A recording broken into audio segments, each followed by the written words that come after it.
Hi, my name is Marci Crouch, and this is my motivation and management project over technology-based engagement. So this year, my school implemented the one-to-one technology initiative in which each student received a school-issued Chromebook to be used in the classroom. But as we know, simply placing a device in a student's hand does not necessarily increase motivation or engagement. According to Marian Schaffner, a technology integration specialist, she says that technology, when integrated into the curriculum, revolutionizes the learning process. I decided to take this opportunity to explore and implement technology platforms that enhance student interest and learning.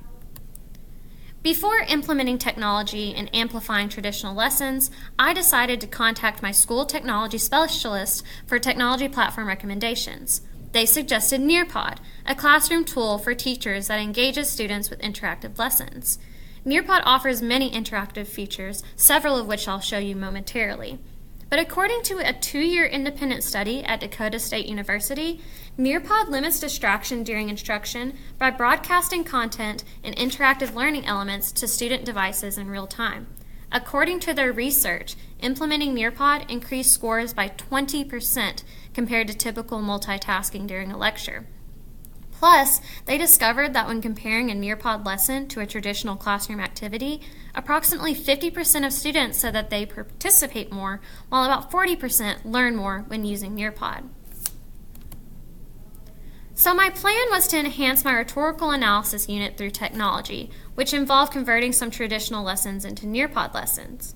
I would then compare last year's and this year's AP Language and Composition essay scores over Benjamin Banneker's letter to Thomas Jefferson, the essay that is used as a summative assessment of the rhetorical analysis unit, which is typically taken in early November. This would be a valuable piece of data to compare how last year's instruction during our rhetorical analysis unit would compare to this year's technology-driven instruction in regards to student learning. So now I'm going to show you a few features of Nearpod. So this screen that's in front of you now, this is the teacher side of it, and I'm actually going to join my own Nearpod lesson in this other. So all students have to do is go to nearpod.com, and then they type in a code, PGWBD.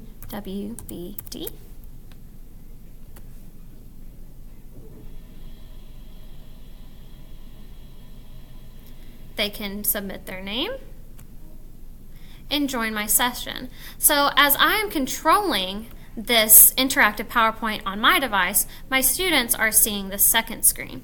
So for example, this is an example of a quiz. So what is my motivation and management project titled?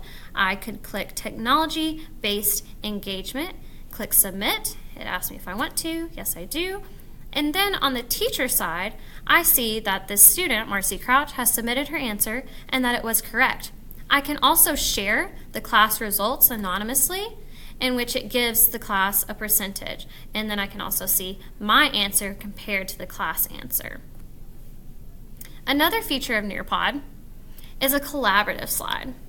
So this is basically like a digital sticky note board. So here you can pose a question, and students can either share their thoughts. So I might say, I am like a tomato because I am always red. Or they can choose a photo of something that has to do with whatever your collaboration is.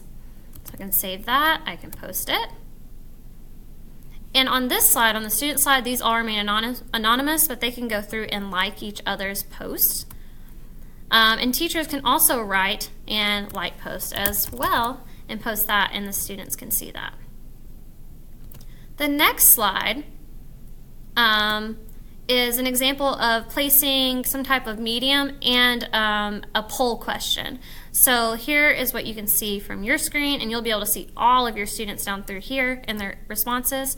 But students could actually play this music video on their device, and then they can ask, does changing the medium enhance your comprehension of the text? They may say yes, no, no change, and they can submit that. And then as a class, you can again see the student's response, and you can share those responses with other students.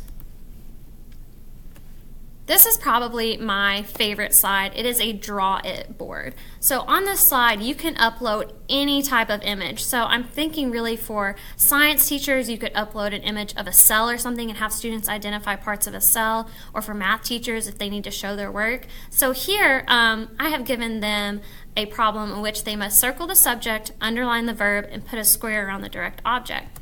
So as a student, I see my directions. I have all these different tools I can use.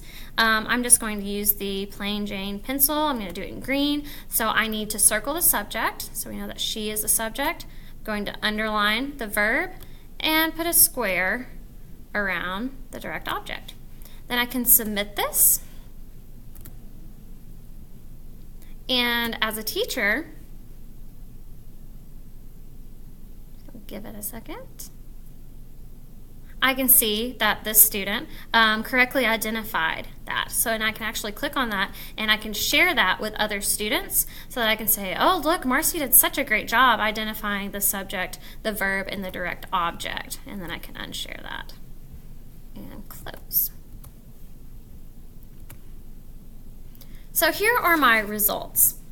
Scores from November 2018 on the same rhetorical analysis increased by 1.6 points, a 17.8% increase. This comparison involved approximately 126 essays in November of 2017 to approximately 117 essays in November 2018.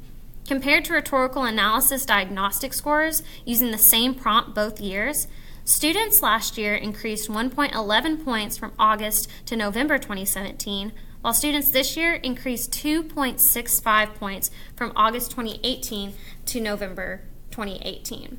While this is just one piece of growth material that does include several variables, I would continue to track this year's results and compare them with last year's as the school year continued. According to a survey of 102 students, 53.9% believe technology in the classroom made them more engaged.